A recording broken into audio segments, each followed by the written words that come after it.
जय जवान। एक जय बोलाड़ूंगा, सबने बोलू है। मैं बाबा की जय। किनी जय बोलाड़ी जी मैं बाबा की जय।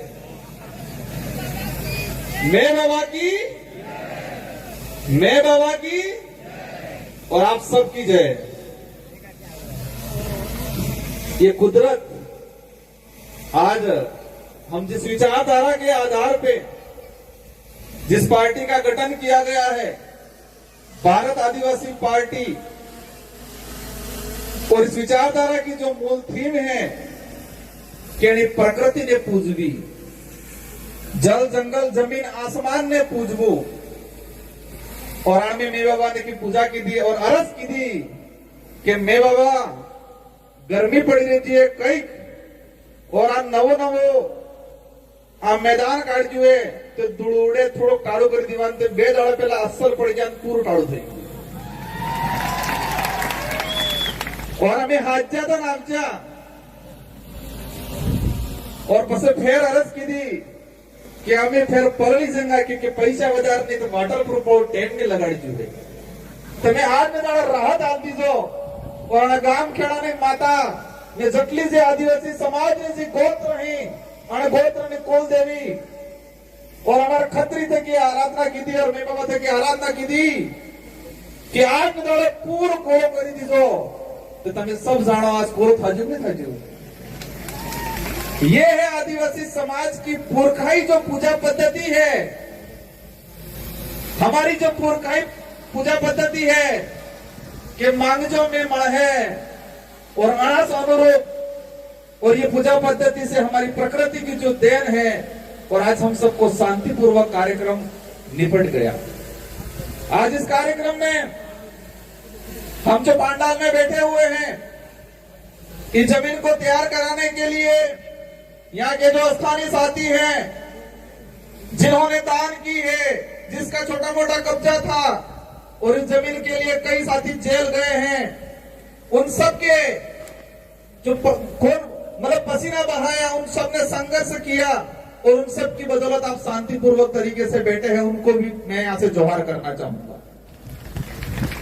राजस्थान का प्रशासन, डूंगरपुर का प्रशासन सोच रहा था कि भारत आदिवासी पार्टी आ रही है तो कार्यक्रम कहां कर रहे हैं, अभी तक जिला मुख्यालय पे कोई तैयारी नहीं की है, और 3 दिन पहले प्रशासन को पता चलता है कि आदिवासी प्रेरणा स्थल बनाया गया है 84 विधानसभा क्षेत्र के अंदर, और आदिवासी प्रेरणा स्थल पर पूरे देश के आदिवासियों को आमंत्रित किया गया है। ये 4 दिन पहले पता चला प्रशासन को, और ये गांव के साथी, ये ब्लॉक के साथी, उनकी मेहरबानी।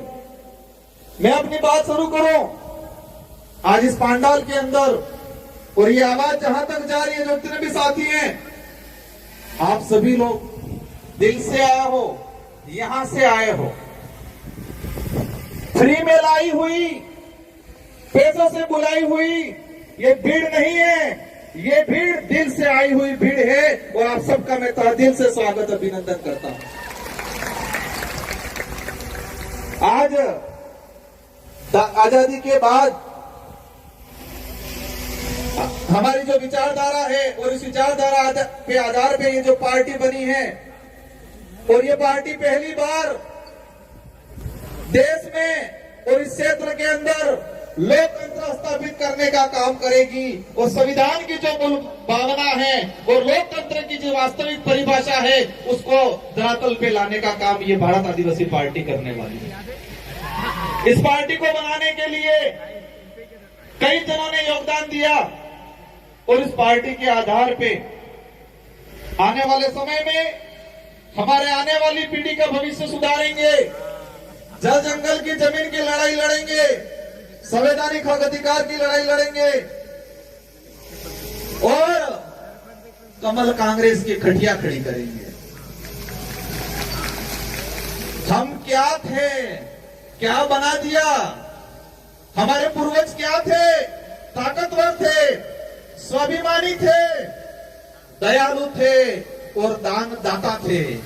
हमारे पूर्वज स्वाभिमानी थे, ताकतवर थे, दयालु थे और दान दाता थे। उस समाज को इन कांग्रेस बीजेपी ने फ्री की योजनाओं में मानसिक रूप से गुलाम बना के एक भिखमंगा बनाने का काम किया है कांग्रेस बीजेपी ने 75 सालों के अंदर।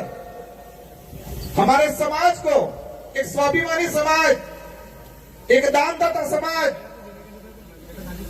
मेहनत से कमाने वाला समाज और इस देश का मूल मालिक होने का जो दावा हम करते हैं और हैं, उस समाज को कांग्रेस बीजेपी ने आज तक हमको कमजोर बनाने का काम किया है। आज ये जो पार्टी बनी है, इस पार्टी आने वाले समय में राजस्थान की सरकार कौन होगी, मध्य प्रदेश की सरकार कौन होगी, महाराष्ट्र की सरकार कौन होगी, ये तय करने का काम करेगी ये भारत आदिवासी पार्टी। कांग्रेस वाले कहते हैं, बड़े बड़े लॉलीपॉप देते हैं। एक नारा लगाया था उन्होंने, क्या लगाया था? नफरत के बाजार में मोहब्बत की दुकान खोलने आए हैं। क्या लगाया था? नफरत के बाजार में मोहब्बत की दुकान खोलने आए हैं। मैं कहता हूं, नफरत के बाजार में स्वाभिमान की दुकान खोलने आएगी भारत आदिवासी पार्टी, क्योंकि मोहब्बत वाले धोखा बहुत जल्दी देते हैं। मोहब्बत की बातें करने वाले धोखा बहुत जल्दी देते हैं। और हम इस देश के अंदर आदिवासी समुदाय, माइनॉरिटी, एससी सभी को स्वाभिमानी बनाने का काम करने आएंगे। आज हमारा समाज किस तरह से बना दिया इन लोगों ने? हम लोगों को गुमराह कर दिया गया है, हमारे लोगों को मानसिक रूप से कमजोर कर दिया है। और मैं कई बार कहता हूं कि कांग्रेस बीजेपी 75 साल तक क्या किया? हमारे भाई ने घुसवाड़ी नाकचा सपा हो कीधु, घुसवाई किया कंप्लीट, मानसिक रूप से घुसवाई किया। और ये घुसपानो काम करने कीधु जे कांग्रेस बीजेपी में लसवायला ताणी कीधु, लसवायला ताणी घुसपार काम कीधु। और ये विचारधारा जे घुसवायला है आनंद चेतन थावानो काम कराड़ेगा, आनंद सावधान रहवानो काम कराड़ेगा, आनंद जागवानो काम कराड़ेगा।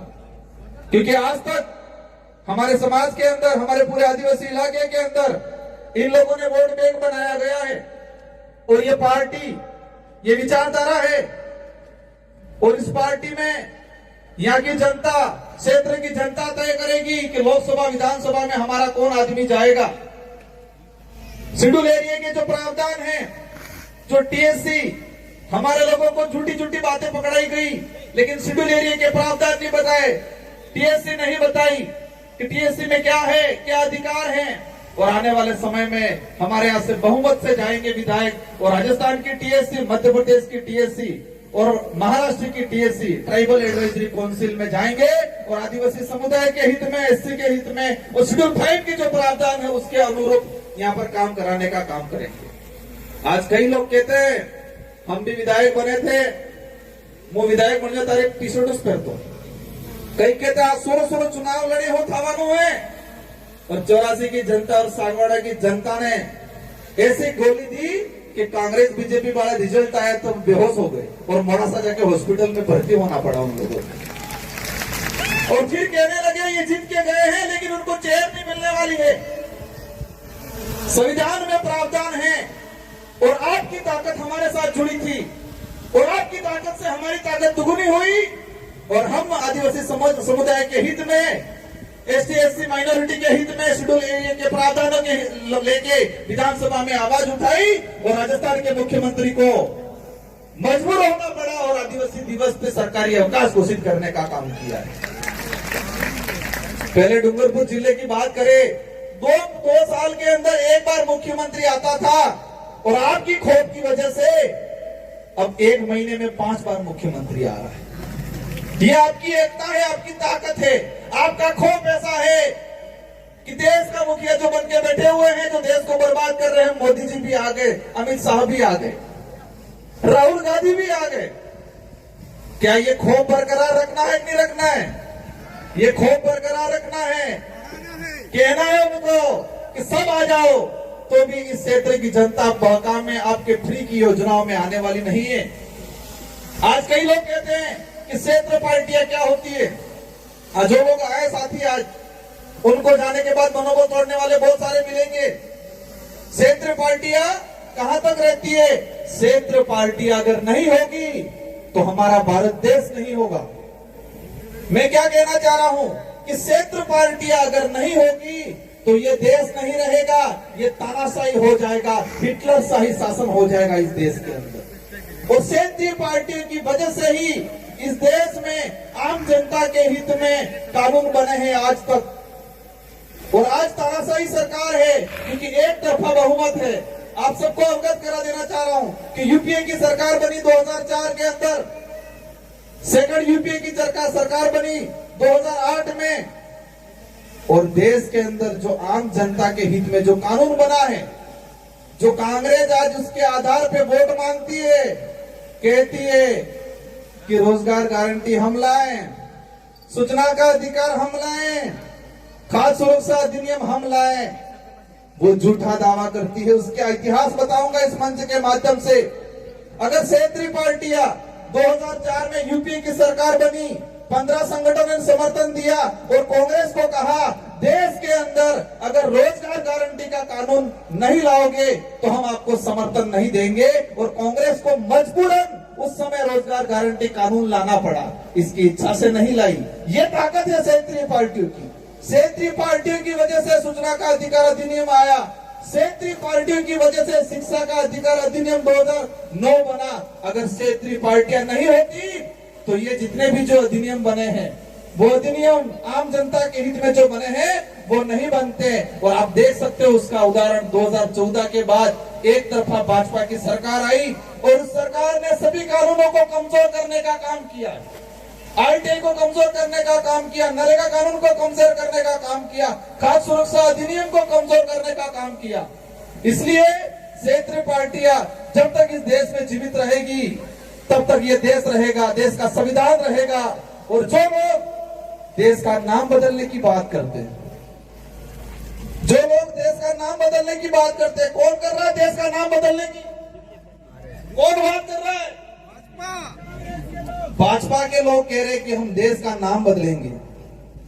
उनको 2023-24 में एहसास कराना है कि जो देश का नाम बदलने की बात करते हैं, जो संविधान बदलने की बात करते हैं, जो आरक्षण खत्म करने की बात करते हैं, उन लोगों को वापस गुजरात भेज देना है। कहां भेजना है? गुजरात भेज देना है। उनको एहसास कराना है कि ये भीड़ अब भीड़ नहीं रही है, भीड़ने वाले हो गए हैं, और ये भीड़ने वाले आने वाले समय में लोकतंत्र की वास्तविकता समझाने का काम करेंगे। साथियों, उदयपुर संभाग के अंदर बांसवाड़ा के अंदर तानाशाही की जा रही है। बांसवाड़ा में आरक्षण को लेकर जो आंदोलन हुए उसमें परेशान किया जा रहा है। बांसवाड़ा में एट्रोसिटी एक्ट को लेकर हमारे भाई थाने में गए, 200 लोगों पे मुकदमा किया गया है। उन बांसवाड़ा के मंत्रियों को भी एहसास कराना है कि ये राजतंत्र नहीं, ये लोकतंत्र है, और लोकतंत्र की परिभाषा 2023 में हम आपको दिखाएंगे। साथियों, हम लोग उन लोगों को भी आह्वान करना चाह रहे हैं कि हमें शांतिपूर्वक तरीके से, हमें किसी प्रकार के बेवजह उग्र आंदोलन नहीं करना है, क्योंकि काकरी डुंगरी में हम शांतिपूर्वक तरीके से हमारे साथी आंदोलन कर रहे थे। कमर कांग्रेस के लोगों ने मिलके हमारे लोगों को फंसाया गया, वहां पर जाके जबरदस्ती धांधली करवाई। साथियों, इस मंच के माध्यम से कुछ मीणा भाई आए हैं, उन मीणा भाइयों को कहना चाहूंगा, और जो नहीं आए हैं मेरे वीडियो के माध्यम से कहना चाहूंगा कि मीणा भाई अगर जितने सक्षम हैं, इतने अगर बिल सक्षम होते तो पूरे देश में राजनीतिक रूप से हम एकजुटता दिखा के पूरे देश पे राज करते। मीणा भाइयों के पास जितनी सुविधा है, मीणा भाई जितने सक्षम हैं, अगर इतने सक्षम हम होते तो राजनीतिक रूप से पूरे देश पे हम लोग कब्जा करते और पूरे आदिवासी समुदाय का नेतृत्व करते, पूरे देश के आदिवासियों का नेतृत्व करते। तो मीणा भाइयों को विशेष कर कहना चाहूंगा कि आप लोग नेतृत्व करो, और कांग्रेस बीजेपी का जो पजामा पकड़ रखा है उस पजामे को छोड़ो। आदिवासी समाज के लिए काम करना है तो कांग्रेस बीजेपी का पजामा छोड़ो। काफी वक्त है, मेरे सवाल भी हमारे राष्ट्रीय अध्यक्ष बोलना बाकी है, इन सबको आपको सुनना है, और हम सबको मिलजुल के आने वाले समय में इस क्षेत्र से कमल कांग्रेस को उखाड़ फेंकना है। हमारे यहाँ हमारी माताएं बहनें भी आई हुई हैं, इन माताओं बहनों को कहना चाहूंगा मैं, हम लोगों को किस तरह बनाया गया है, किस तरह किस कंडीशन में ले आए हैं ये लोग, हम लोग कौन थे। मैं एक उदाहरण के माध्यम से कहना चाहूंगा। आज कोरोना आया, पर्ची मेरे पास आने ही वाली है, भाई ने पकड़ ली ऐसा लग रहा है, लेकिन मैं एक बात बोल के अपना वक्तव्य खत्म करूंगा। माउंट आबू और सिरोही, जहां पर सड़क पे बंदर रहते हैं, बांद्रा, और जो मादाएं थी उसी कोरोना के काल के कुछ समय पहले बच्चों को जन्म दिया, और उनको जो फ्री में जितने यात्री जा रहे थे वो सारे यात्री नारियल देते, कोई रोटी देता, तो सारे के सारे जो बंदर थे वो जंगल का खाना भूल गए, उनकी ताकत को भूल गए, और जो फ्री का मिल रहा था उसी को खाना लग गई। जब कोरोना काल आया, कोरोना काल आने के बाद वहां पर यात्री जाना बंद हो गए, और यात्री जाना बंद हो गए तो फ्री का खाना पहुंचना बंद हो गया। जंगल में बहुत कुछ खाने का था, फल फ्रूट थे, लेकिन उनकी ताकत भूल गए थे वो। और उस दौरान बांद्रा आना रोड माथे दाढ़ी करता रोए था, छोटे छोटे बच्चे रोते बंदरों के, और कई बंदर मर गए उस दौरान। और यही काम इसी तरह कांग्रेस बीजेपी के लोगों ने हमारे समाज को बना दिया है।